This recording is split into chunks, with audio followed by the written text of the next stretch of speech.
September 20th, 2023. 20,000 Venezuelan soldiers storm Tocorón Prison. What they find inside shocks the entire world. A swimming pool, a nightclub, a zoo with flamingos and lions, a full restaurant with a staff, a baseball field, and in the center of it all, a 3-story mansion where the gang leader lives like a king. For 11 years, this wasn't a prison. It was a city, run entirely by inmates. No guards allowed inside. The prisoners controlled everything: the drugs, the weapons, the money, the women. They extorted businesses from inside the walls. They ordered hits on the outside. They lived better than most free Venezuelans. This is the story of Héctor el Comandante Guerrero, the man who ruled Tocorón like his own kingdom. And what you're about to see will prove that sometimes the inmates don't just run the asylum. They own it. Before we step inside the most insane prison on earth, you need to subscribe right now.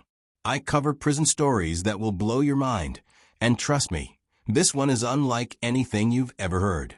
Hit that like button, because 90% of you aren't subscribed yet, and you're missing out on cases this wild every single week.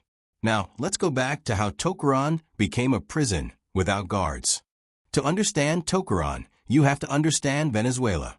In the 1990s, Venezuela was one of the richest countries in South America. Oil money flowed like water. But by the 2000s, corruption, mismanagement, and political chaos destroyed the economy. By 2012, when our story begins, Venezuela was collapsing. Inflation skyrocketed. The currency became worthless. Crime exploded. Gangs took over entire neighborhoods. The prison system collapsed along with everything else. Venezuela's prisons were overcrowded, underfunded, and understaffed. Guards weren't paid for months. They stopped showing up. And when the guards left, the inmates didn't riot. They organized. Tocorón Prison, located in the northern state of Aragua, became ground zero for the most audacious prison takeover in modern history. The Tren de Aragua gang, Venezuela's most powerful criminal organization, saw an opportunity. If the government couldn't control the prison, they would. Héctor Guerrero was born in the slums of Caracas in 1978. By 15, he was running drugs for the Tren de Aragua. By 25, he was a lieutenant. By 30, he was arrested for murder, kidnapping, and extortion. He was sentenced to 30 years at Tocorón Prison. Most men would see this as the end. Héctor saw it as the beginning. When he arrived at Tocorón in 2008, the prison was already chaotic. Guards rarely entered the cell blocks. Inmates controlled their own areas. But Héctor had vision.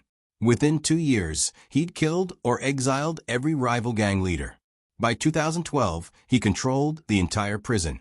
He renamed himself El Comandante, the commander, and Tocorón became his kingdom. Héctor wasn't just running a prison. He was building an empire. And the Venezuelan government? They pretended not to notice. Héctor's first move was to build a mansion. Not a cell. A mansion. 3 stories tall. Marble floors. Air conditioning. A full kitchen. Multiple bedrooms. A home theater. A rooftop terrace overlooking the entire prison. He had inmates, construction workers, before their arrests, build it from scratch. Materials were smuggled in through corrupt guards who were paid more by the inmates than by the government. The mansion took 6 months to build. When it was finished, Héctor moved in with his wife, his mistress, and his children. Yes, his children. They lived inside the prison, went to school outside, came back at night. The Venezuelan government knew. They did nothing. Héctor's mansion became the nerve center of his criminal empire. From his living room, he coordinated drug shipments, ordered assassinations, and extorted businesses across Venezuela. He had satellite internet, encrypted phones. He was better connected than most CEOs. And he never had to leave his cell, because his cell was a palace. But Héctor didn't stop at luxury for himself. He wanted to transform Tocorón into something the world had never seen. So he built a zoo. Inside the prison.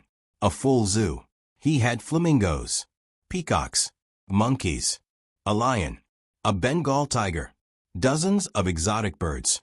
The animals were smuggled in through the same corrupt networks that brought drugs and weapons. Inmates were assigned as zookeepers. They fed the animals, cleaned the cages, gave tours to visitors. Yes, visitors. Families of inmates could visit Tocorón like it was a theme park. They'd bring their kids to see the lions, buy food from the prison restaurant, swim in the pool. It was surreal. A prison with a zoo. The international media started paying attention. But the Venezuelan government still did nothing. Why? Because Héctor was paying them millions of dollars in bribes to politicians, judges, and military officials. As long as the money flowed, Tocorón was untouchable. Héctor kept building. He constructed a nightclub inside the prison. A real nightclub, with a DJ booth, strobe lights, a bar. Prostitutes were brought in on weekends. Inmates paid in cash or drugs. The parties went until dawn. Guards stayed outside. They weren't allowed in. Next came the swimming pool, Olympic-sized, surrounded by lounge chairs. Inmates swam during the day, drank at night. Héctor hired chefs to run a full-service restaurant. Steak, seafood, wine. Better food than most restaurants in Caracas. The menu changed daily. And if you had money, you could eat like royalty. But here's the thing. Not every inmate lived like this. Only those loyal to Héctor. If you were part of the Tren de Aragua, you lived in luxury. If you weren't, you were a slave. You cooked. You cleaned. You built. And if you complained, you disappeared. Tocorón had its own justice system. Héctor was judge, jury, and executioner. Tocorón wasn't just a prison. It was a business headquarters. Héctor ran an extortion network that stretched across Venezuela. From his mansion, he called business owners. Pay us or we kill you. Simple. Effective.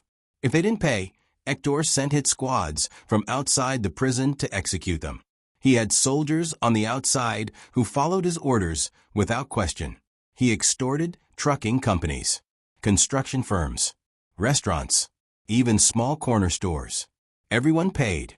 The Tren de Aragua made an estimated $50 million a year from extortion alone.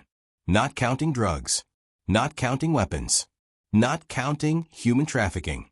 Héctor controlled it all from inside Tocorón. The Venezuelan economy was collapsing, but Héctor was getting richer by the day. He had bank accounts in Panama, properties in Colombia. He was a millionaire, and he was in prison. But not everyone in Tocorón lived in luxury. For the average inmate, those not connected to Héctor, life was hell. They slept in overcrowded cell blocks. 20 men to a cell designed for 4. No running water. No electricity. They ate scraps. They worked as servants for Héctor's inner circle. Some were forced to fight in gladiator-style matches for entertainment. Héctor would bet on the outcomes. Winners got privileges. Losers got beaten or killed. There were no guards to appeal to. No rules except Héctor's rules. If you crossed him, you were tortured. Inmates who betrayed the gang were hung from the walls as warnings. Bodies were dumped in mass graves inside the prison. The Venezuelan government knew. They did nothing, because Tocorón was out of sight, out of mind. As long as the violence stayed inside, they didn't care. Héctor turned Tocorón into a weapons factory. Inmates with metalworking skills were forced to manufacture guns. Crude but functional. AK-47 replicas. Pistols. Grenades. The materials were smuggled in by corrupt guards. The finished weapons were smuggled out and sold on the black market. Some were used in crimes across Venezuela. Others were exported to Colombia and Brazil. Héctor was arming criminal organizations across South America. From inside a prison, the international community started asking questions. How was this possible? The answer was simple: corruption. From the lowest-ranking guard to the highest government officials, everyone was on Héctor's payroll. He wasn't just a prisoner. He was a power broker. And Tocorón was his fortress. Héctor built a regulation-sized baseball field inside Tocorón, complete with bleachers, scoreboards, lighting for night games. Why? Because he could. The field became a symbol of his power. He hosted tournaments, invited teams from outside. The games were broadcast on local radio. It was insane. A prison with a professional baseball field. Families came to watch. They brought picnics. Kids ran around. It looked like a normal Sunday afternoon, except it was inside a maximum security prison. And the players were convicted murderers, rapists, and drug lords. Héctor sat in a luxury box he'd built. He wore designer clothes, smoked cigars, drank whiskey. He wasn't a prisoner. He was a king. And Tocorón was his kingdom.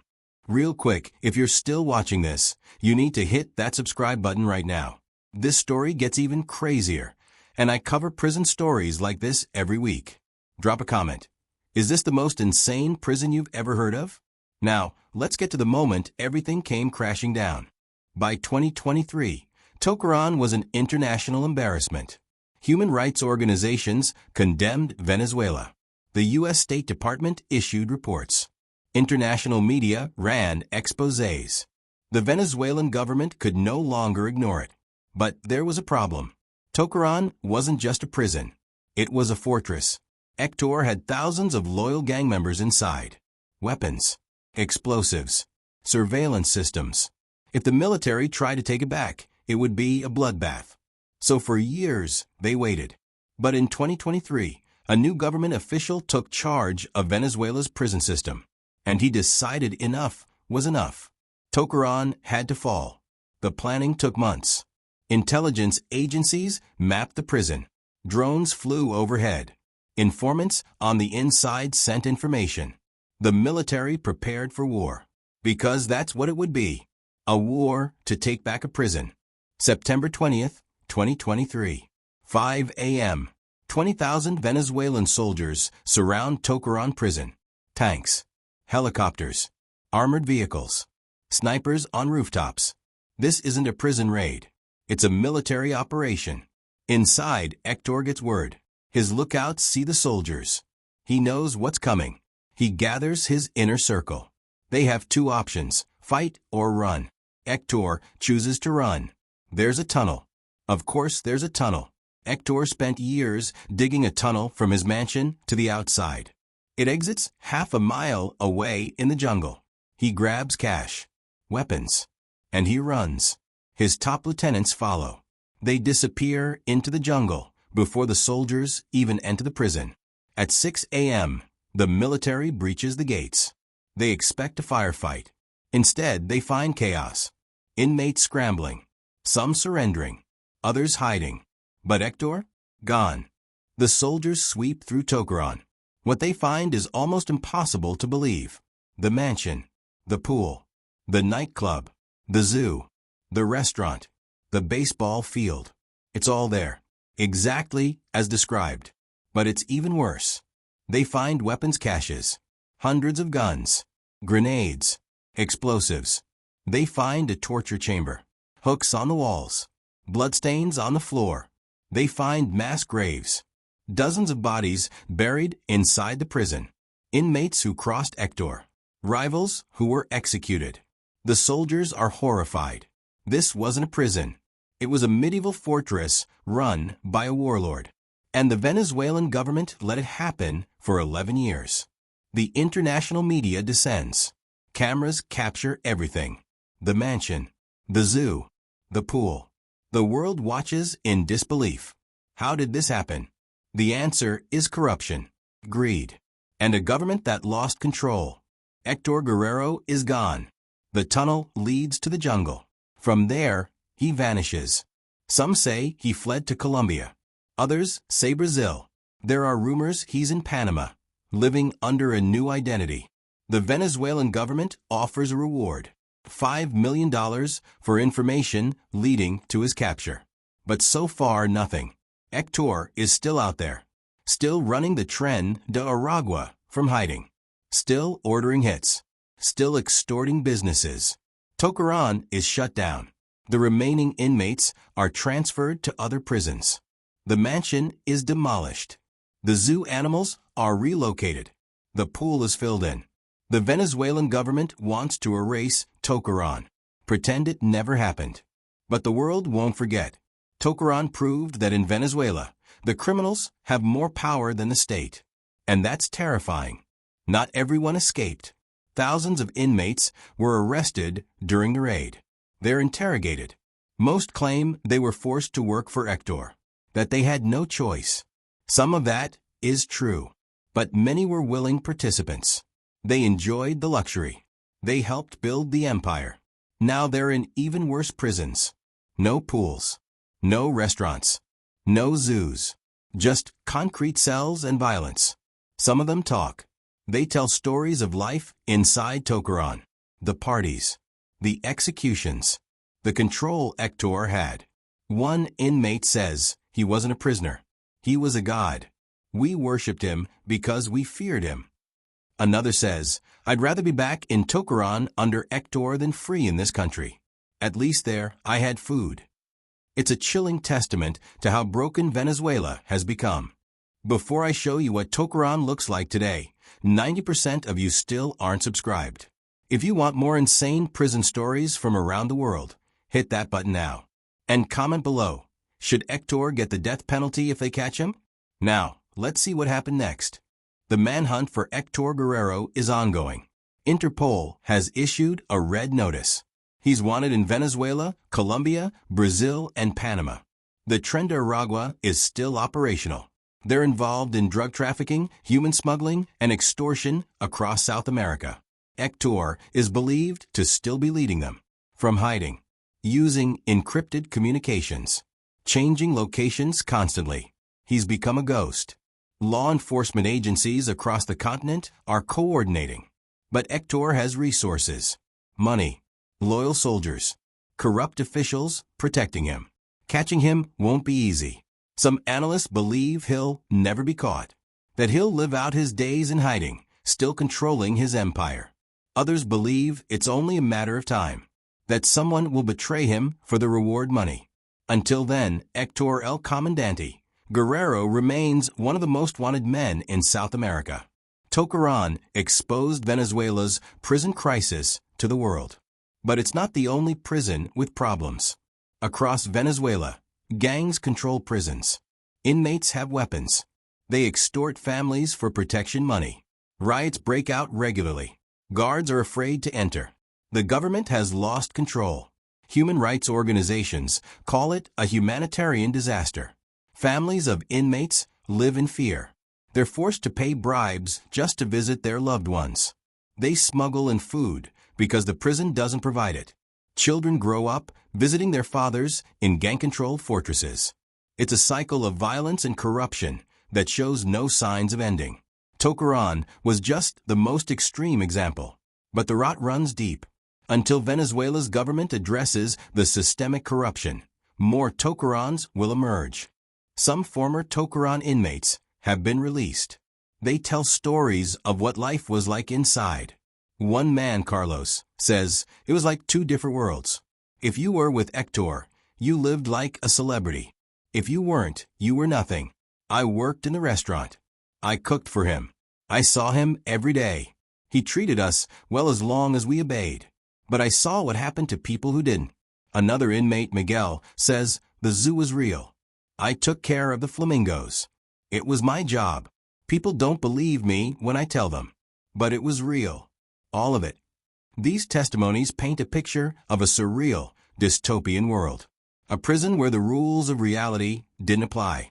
Where a convicted criminal lived better than most free citizens. It's hard to comprehend. But it happened. The Venezuelan government claims they've taken back control. But the damage is done. Tocorón operated for 11 years. How? Corruption at every level. Guards took bribes. Wardens looked the other way. Politicians accepted payoffs. Military officials ignored intelligence. It was systemic failure.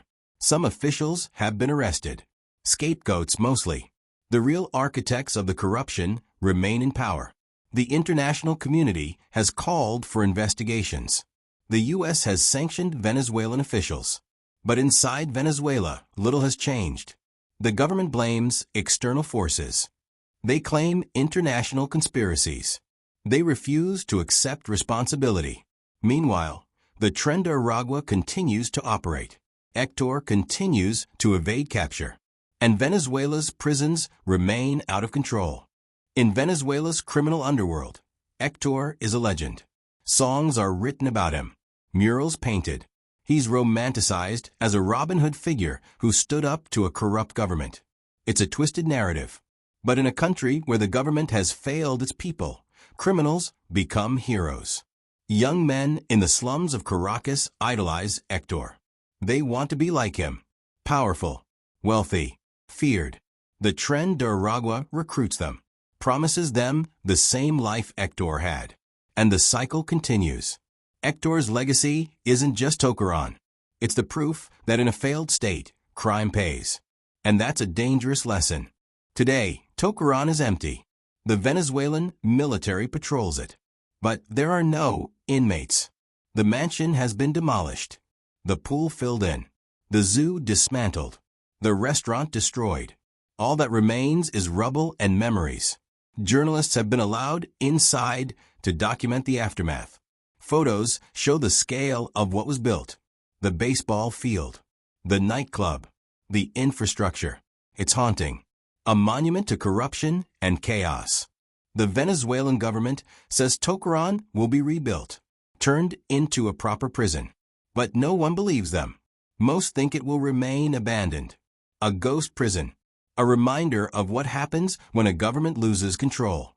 For 11 years, Tocorón Prison in Venezuela was run entirely by inmates. No guards allowed.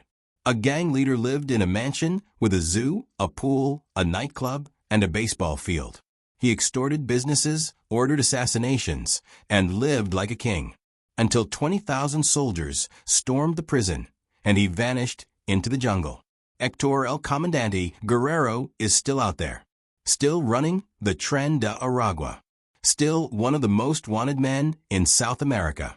If you want more insane prison stories like this, check out my video on Brazil's Carandiru prison massacre. It's even more brutal. Link on screen now. Don't forget to subscribe because I cover cases this wild every single week. And drop a comment.